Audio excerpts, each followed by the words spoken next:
Well, hello. Video 6.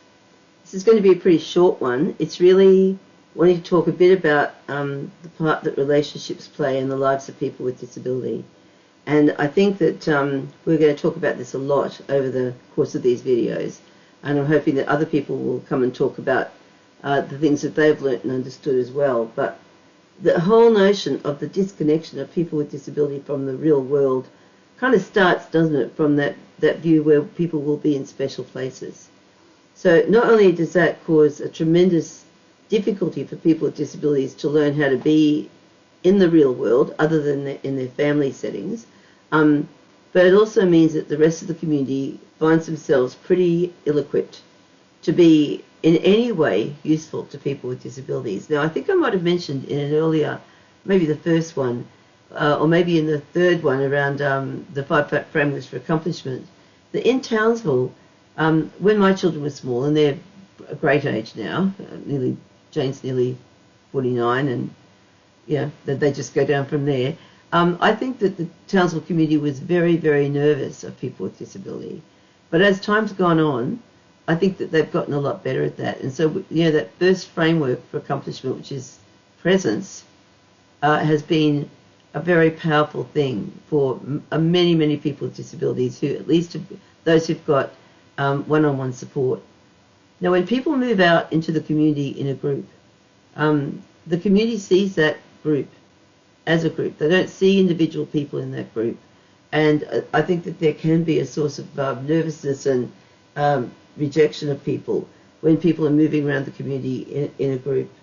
Or people will find it cute, something, but not really like seeing people as the adults they are.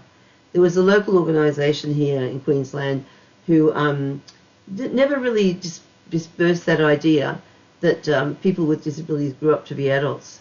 And still we hear a lot of people, don't we, talk about kids, even though the person is a grown adult. Now, in your family you can talk about a person being your kid, because they are, but in the rest of the world, the person is an adult and needs to be given the status of being an adult. And of course, this is a foundation piece for social role valorisation, who sees that it's a very wounding thing when people get seen as a child, eternally as a child, long after they've grown up into adulthood. And the developmental model is one of the ways that we can help people get seen as the adults that they are. And it's very, very important. So I think in support work and in service land, I think really in parent land, there is a lack of real understanding about the cost of disconnection.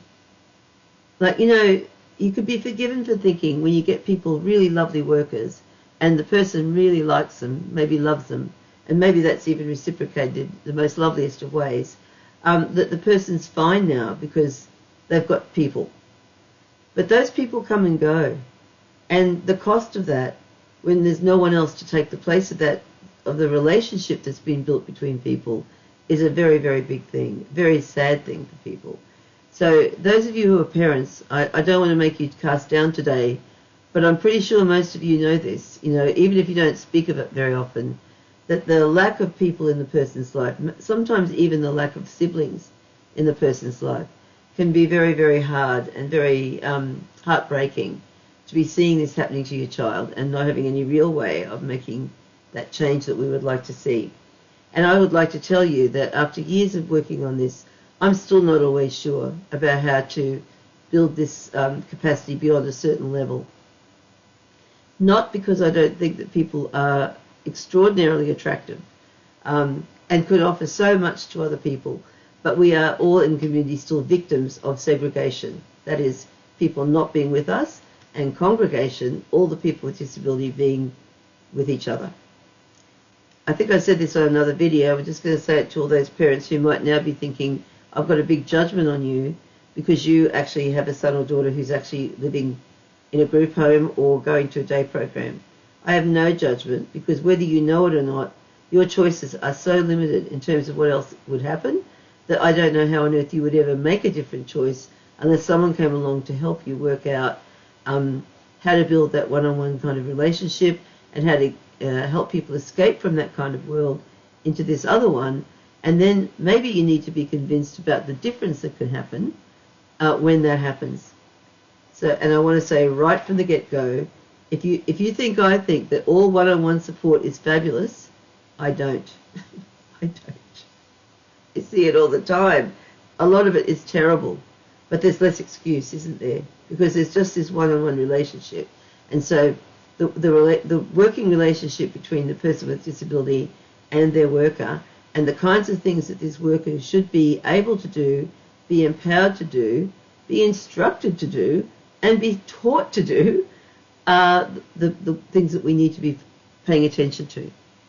And I do want to say, as I said in some other videos, in this little series, I do not blame workers for not knowing what to do. There are some people who just have this instinctively, and an awful lot of people who don't. So it's up to families, it's up to service providers, it's up to all of us to actually help people know and understand what it is that's expected in this part of the work, which is building relationships around people. Now, as a parent, as a sister or brother, or as a worker or a service provider in coordination roles, you cannot make a friendship for someone else. Just so we get that clear straight away. It is not your role to make a friendship for someone else. I think we're all pretty hard-pressed sometimes to make friendships for ourselves. And there are different times in our lives where it gets harder to build new relationships as old relationships die away, as, phases of our life change. And so it's a challenge. And I think there's a lot of people in community who are also very, very perplexed about this. In community, it's very interesting to see how hard it is for people to leave something as it is. There's a little YouTube channel in my town, a Facebook page, which is around people over 50 becoming social. It's very clearly not a group where people are going to go and look for a partner, although of course that's where you'd find one if you're going to get one. That's not the purpose of the group. The purpose of the group is to go out and do social things together.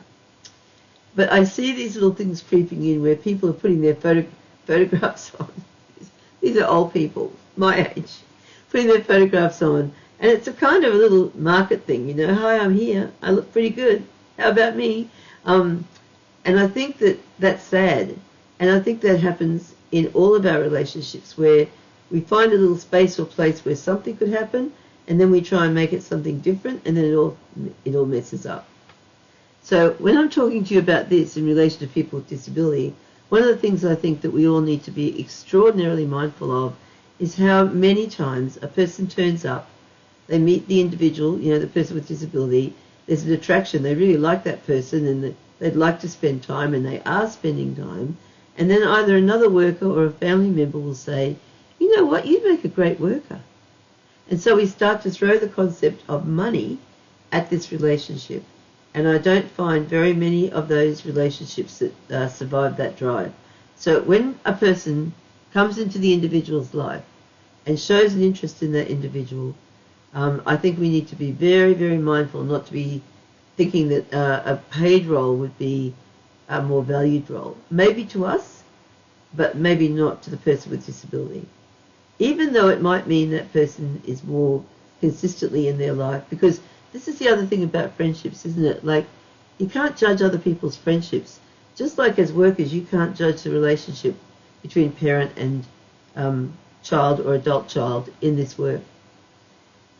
People are not perfect. No one's perfect. Relationships aren't perfect. And even the way we conduct our relationships in the regular world now isn't quite the same as it used to be, where people would meet regularly, go out and do things together. So much of younger people's lives is spent on screens, talking to each other and being part of things through gaming, rather than actually going out and spending time together. And so in this world where we're trying to work out how to build relationships with the person we're working with, I think it's very interesting to work out. We need to rethink what relationships look like and how we can make those things happen for especially younger people with disability. There's a beautiful book. I'm never good with titles. It's called The Boy Who Was Made from Bricks. It's a gorgeous little book about a little boy whose family are broken up, and his dad is very distant from him, and his mum decides that she's going to take this in hand, and so she says to him, she's going back. He loses his job, so she's going to go back to work, and he can be the primary person with his son. He doesn't really have a relationship with him, doesn't really know what to do. But one of the things that it's just so very beautiful is they find their way into part of their relationship and understanding more about each other through playing Minecraft together. And it's just such a lovely, that's a beautiful book.